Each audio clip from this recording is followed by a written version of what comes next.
Stillness Flowing, The Life and Teachings of Ajahn Chah by Ajahn Jayasaro, narrated by Ghosaka.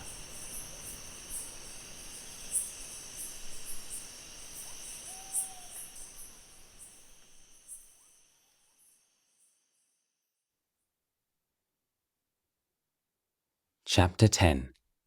Out of Compassion. Luang Por and the Lay Community. Part 2. To the Monastery. The Buddha's discourse on the highest blessings, found in the Sutta Nipata, has the following verse. To be patient and open to admonishment, to have contact with monastics, and to participate in Dhamma discussions on due occasions, this is a great blessing. A monastery is to be found at the heart of almost every Thai village. Its entrance is usually through an open archway rather than a lockable gate. Lay Buddhists go in and out of the monastery every day, offering food in the morning, visiting the abbot, making merit, or perhaps just taking a shortcut to the other side of the village. During Luang Por's lifetime, the village headman, the head teacher at the local school, and the abbot of the monastery were the acknowledged leaders of the community, with the abbot as the senior member of the triumvirate. On the other hand, the strength of the relationship between rural communities and the forest monasteries was more varied. There were a number of reasons for this, mostly practical. The monasteries might be situated anywhere up to 5 or 6 kilometers from a village, and especially before the advent of motor transport, getting there and back could take a considerable chunk out of a working day. The Dhammayut forest monasteries, established by Luang Por Chah and his disciples throughout northern Isan, were intended to create the most peaceful and secluded environment possible for monastic training, and so they sought to reduce contact with the lay community to a minimum.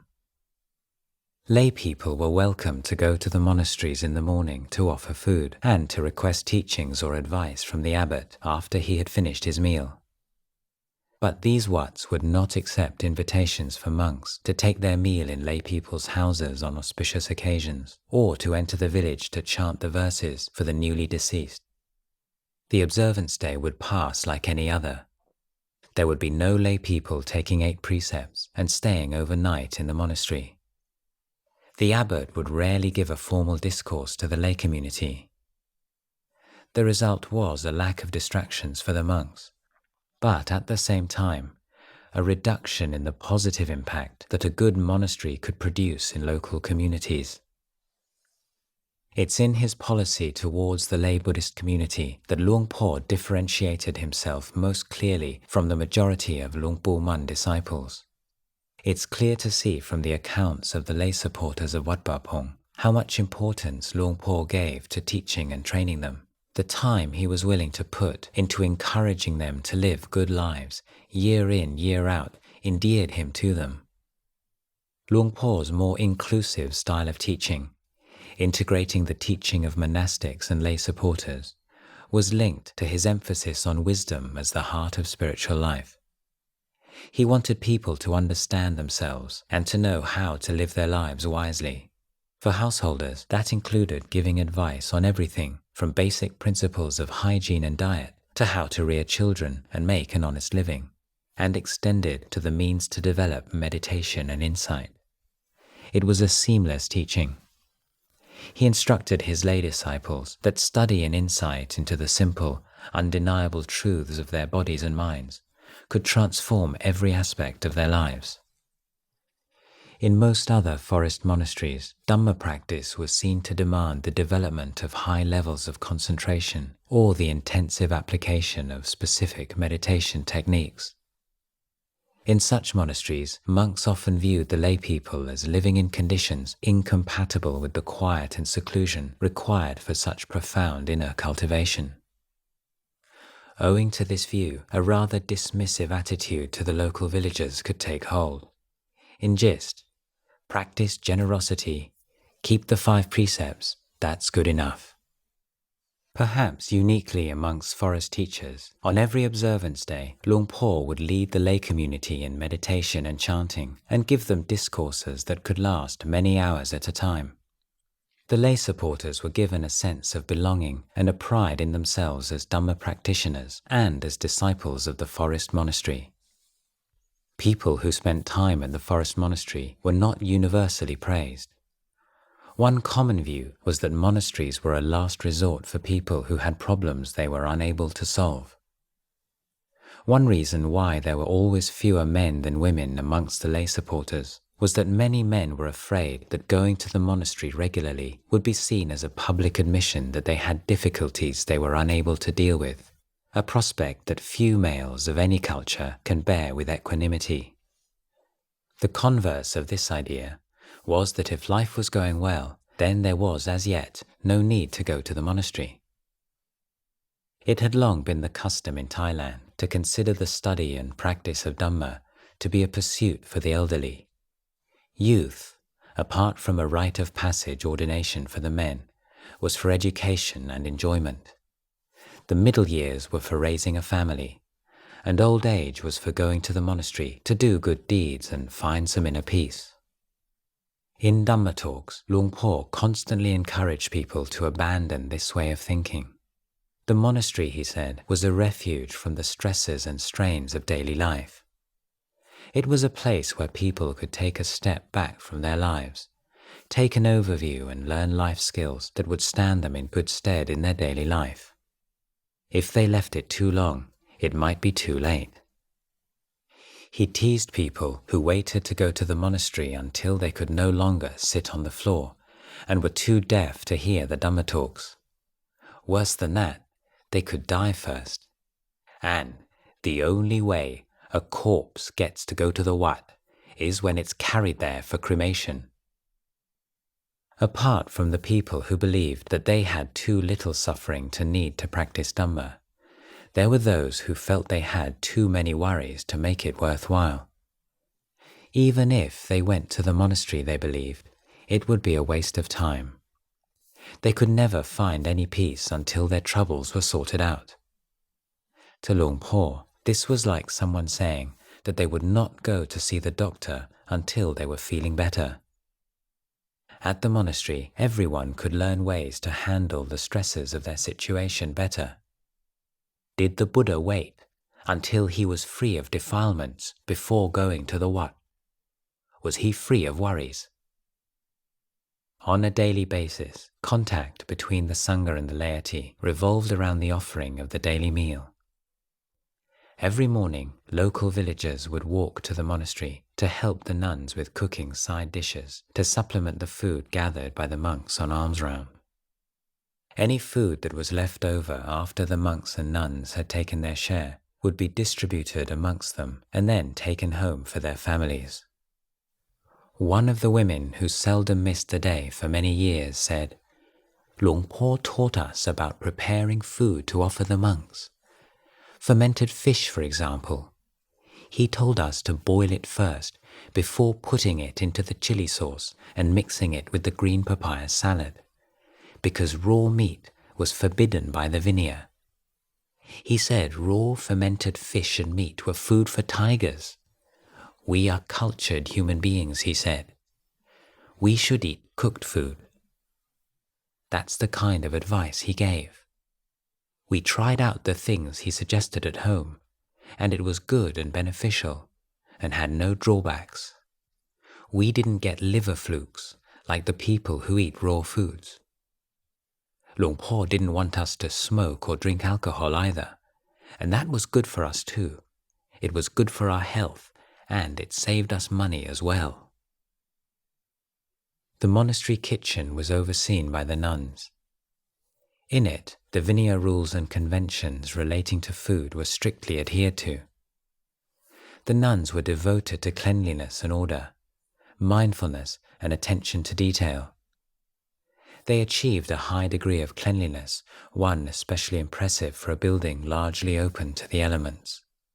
Wooden slats and wire netting might protect the kitchen against rats, but lizards and other smaller creatures were undeterred. Given the rather lax attitude to hygiene found in most farming communities of the time, the spotlessness of the kitchen came as a revelation to the village women who offered their assistance. It introduced them to a whole new standard of hygiene.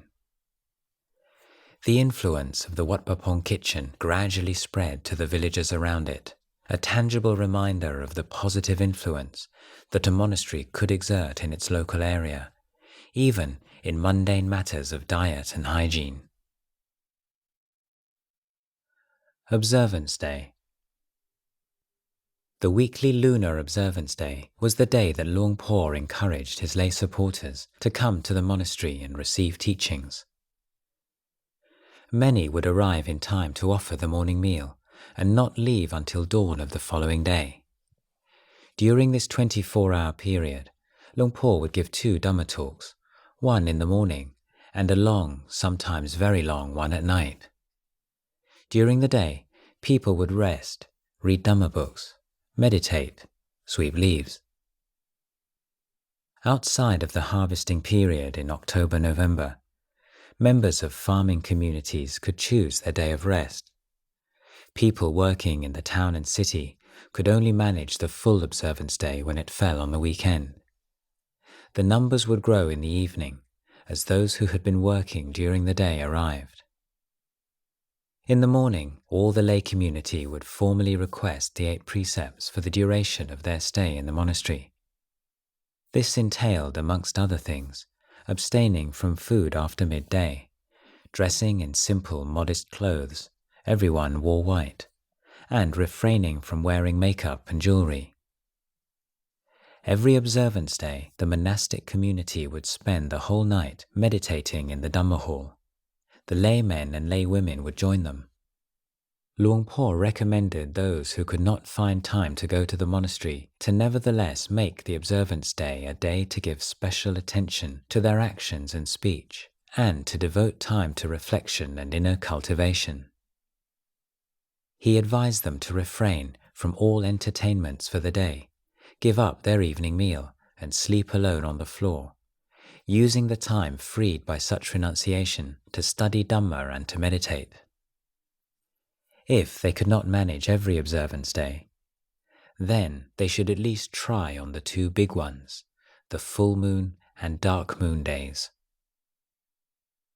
There are 30 days in a month. Divide them up.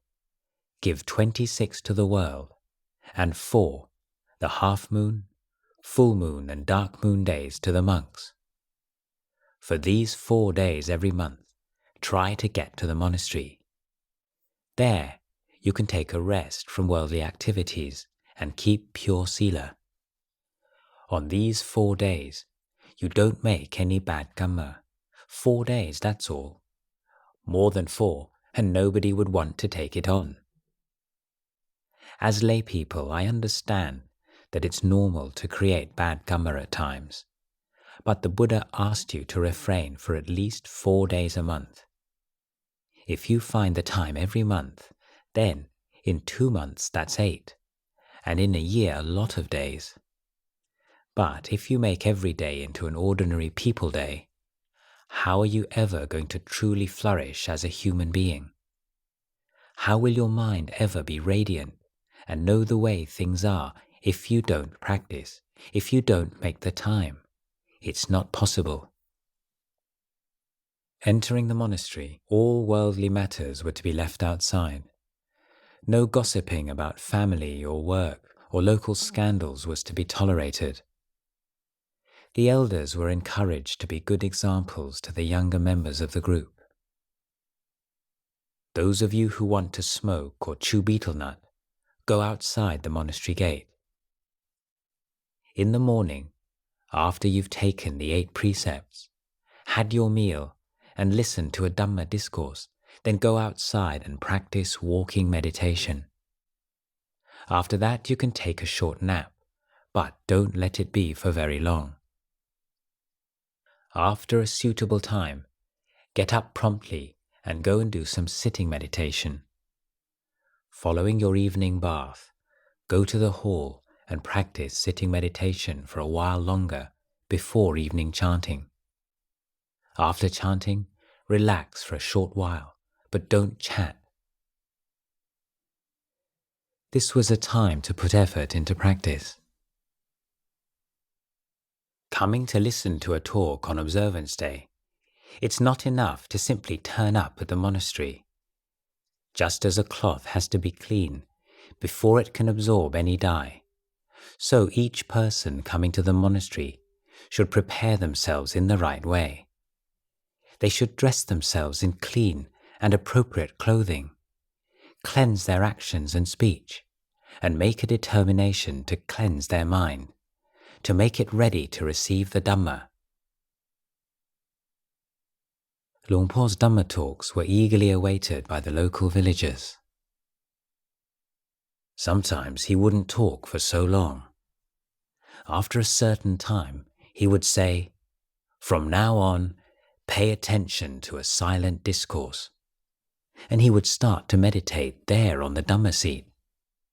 We'd sit there waiting, but he wouldn't say anything more. The first time, I was drowsy and wanted to sleep, but I didn't dare with him still seated up there, and so I ended up sitting right through the night. In those days, Luang Por gave marvelous talks. If you missed one of his talks, you felt hot and dry inside. You never felt bored when he spoke, even if it was something you'd heard many times before, because he always had new ways of saying it that were worth listening to. Receiving guests. Luang Por became steadily more well known throughout the 1970s, and the number of visitors to the monastery increased accordingly. Taking advantage of the American-funded upgrading of Isan's road network during the Vietnam War and the rise in disposable incomes, Thai lay supporters were, for the first time, able to travel to Isan from other parts of the country to pay their respects, make merit and receive teachings from the great forest masters. As a consequence, more and more of Luang Por's days were spent sitting under his kuti receiving guests.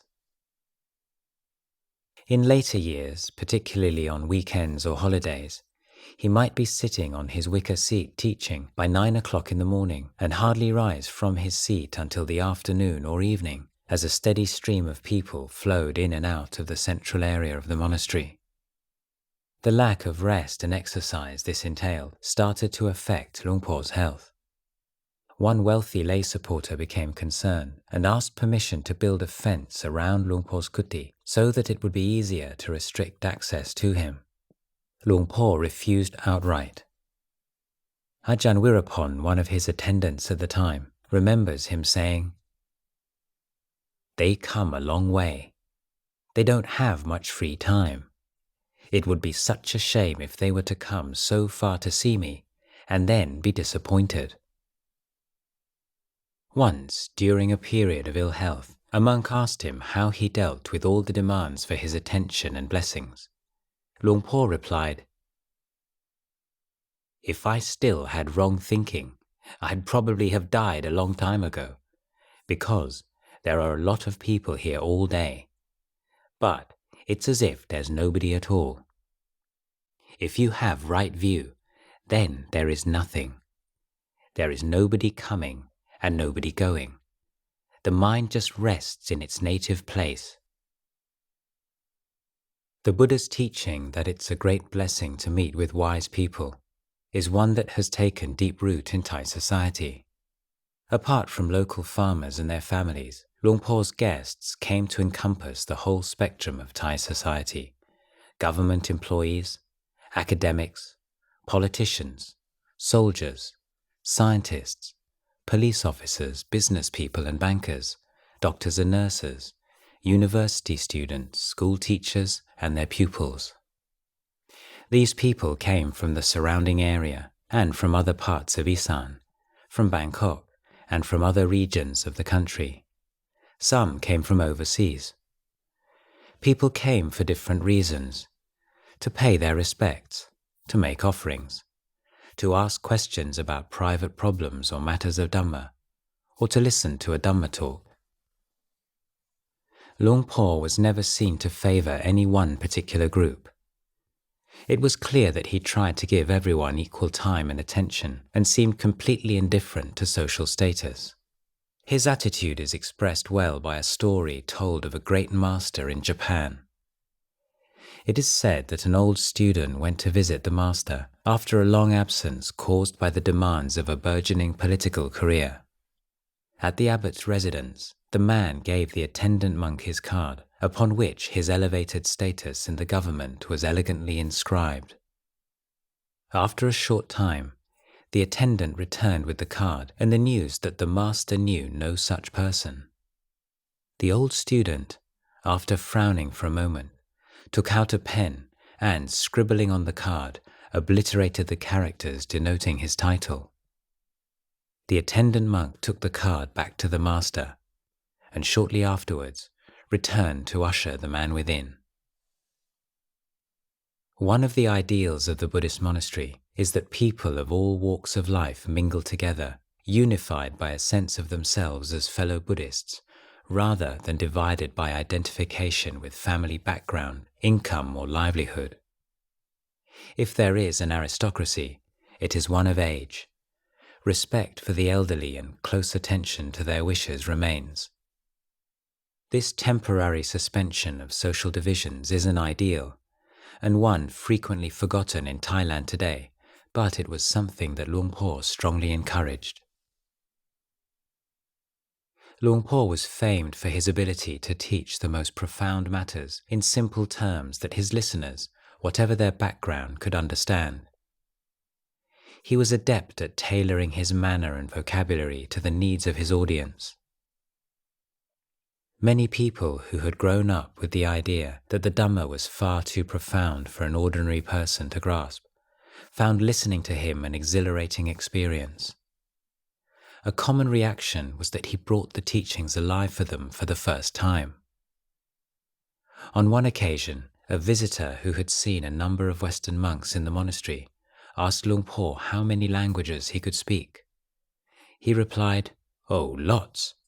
I can speak the language of villagers, the language of merchants, the language of soldiers. I know so many languages." Invitations. Luang Por did little teaching outside of the monastery. He observed that when lay people were in their own environment, they were rarely as open to the Dhamma as when they made the effort to come into the forest.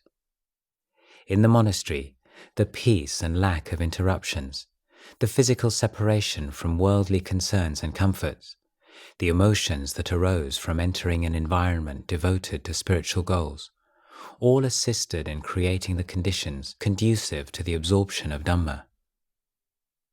Luang Por would not accept invitations to the kind of public functions in which it was considered mandatory to include a short homily from a senior monk, the numbers of which steadily increased as he became more well known. Some organizers of these events were well-intentioned. They hoped that his presence might inspire people who would otherwise never go to a monastery to take an interest in the Dhamma. Others simply felt that the presence of such a renowned monk would add prestige to the proceedings. In either case, Luang Por would not accept the invitations. He said that it was a waste of time and disrespectful to the Dhamma to teach in places where much of the audience was only listening in the most perfunctory way, where some were carrying on conversations while he spoke, and some had alcohol on their breath. Luang Por made an exception to his refusal to accept invitations outside the monastery in the case of merit-making ceremonies at the homes of long-time lay supporters. On such auspicious occasions, a wedding or moving into a new house, for example, it was customary for lay Buddhists to invite monks to receive their daily meal in the house and to chant auspicious verses of blessing for the family and assembled friends and relatives. Luang Por accepted such invitations as a gesture of appreciation for long and devoted support for the monastery. He would administer the 5 precepts, lead the auspicious chanting, and after receiving gifts of food and requisites, would deliver a rousing Dhamma talk. Finally, before leaving, he would sprinkle lustral water on everyone's head to the sound of the monks chanting the Jayanto protection verses. These were occasions that the families involved would always treasure. In his 50s, Luang Por contracted diabetes. It strengthened his disinclination to accept invitations outside the monastery, as the increased need to urinate made sitting for long periods impractical. It was for this reason that he was willing to endure the criticisms that resulted from declining highly prestigious invitations from the king and queen to attend functions at the royal palace in Bangkok.